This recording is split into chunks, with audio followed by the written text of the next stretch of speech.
Assalamualaikum warahmatullahi wabarakatuh.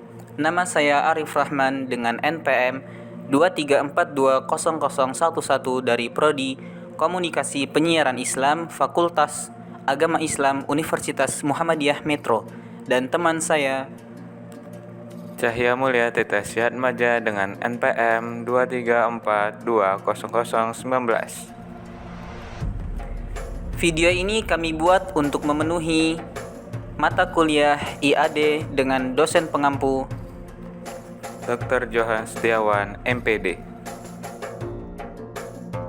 Manusia. Apa itu manusia? Manusia berasal dari bahasa Sanskerta manu yang berarti berakal budi, suatu kemampuan untuk berpikir dengan perasaan sehingga dapat membedakan mana yang baik dan mana yang manusia seutuhnya adalah sebuah matriks yang mempunyai akal jasmani dan rohani. Manusia dalam kehidupan mempunyai 3 fungsi.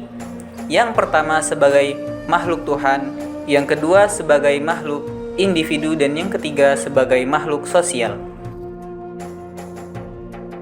Untuk menjadi makhluk yang beradab, manusia senantiasa menjunjung tinggi aturan-aturan, norma-norma, adat istiadat, dan nilai-nilai kehidupan yang ada di masyarakat, dan diwujudkan dengan menaati berbagai aturan sosial.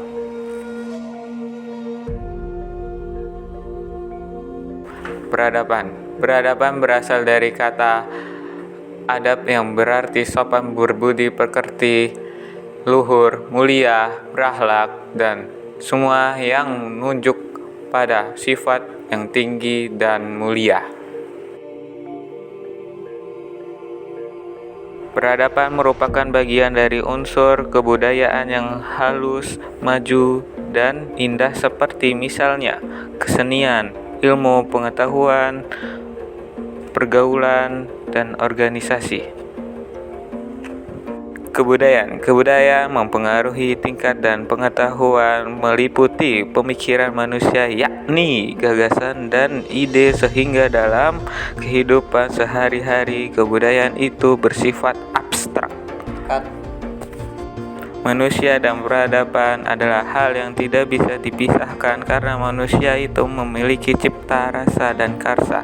Cipta rasa dan karsa itu akan menimbulkan perkembangan pengetahuan yang berasal dari suatu budaya. Nah, dari situlah kebudayaan akan mengalami kemajuan sehingga dikatakan sebagai peradaban. Peradaban sebagai evolusi budaya. Evolusi kebudayaan ini sesuai dengan perkembangan budidaya atau akal pikiran dalam menghadapi tantangan hidup dari waktu ke waktu. 2 produk hasil akal manusia dalam zaman prasejarah: penemuan roda untuk alat transportasi dan bahasa untuk berkomunikasi. Gelombang perubahan peradaban umat manusia menurut Alvin Toffler 1981. Yang pertama yaitu gelombang 1. Peradaban teknologi pertanian berlangsung mulai 800 Masehi sampai 1500 Masehi. Gelombang 2, peradaban teknologi industri berlangsung mulai 1500 Masehi sampai 1970 Masehi. Dan gelombang 3, peradaban teknologi informasi berlangsung mulai peradaban teknologi informasi berlangsung mulai 1970 Masehi sampai sekarang. Gelombang 3 terjadi dengan kemajuan teknologi dalam bidang yaitu komunikasi dan data processing. 2. Penerbangan dan angkasa laut. 3. Energi alternatif dan energi yang dapat diperbarui. Serta terjadinya urbanisasi yang disebabkan oleh kemajuan teknologi komunikasi dan transportasi.